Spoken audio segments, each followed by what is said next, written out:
யோவான் எழுதின சுவிசேஷம் 12வது அதிகாரம் 25வது வசனத்தை வாசிக்க கேட்போம்.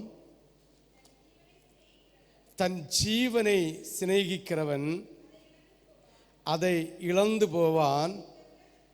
இந்த உலகத்தில் தன் ஜீவனை வெறுக்கிறவனோ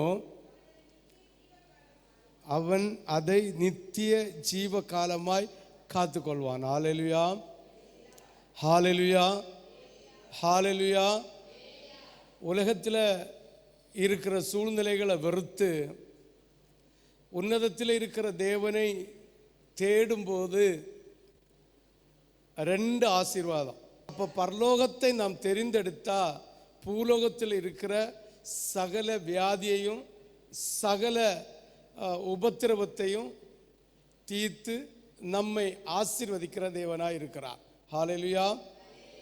ஒரு விஷயம் கூட வாசிங்க, இப்போ புரியும் உங்களுக்கு. தன் ஜீவனை சிநேகிக்கிறவன் அதை இழந்து போவான். ஹல்லேலூயா, ஹல்லேலூயா. இந்த ஜீவன் சொல்றது நம்ம உயிர் சரீரம்.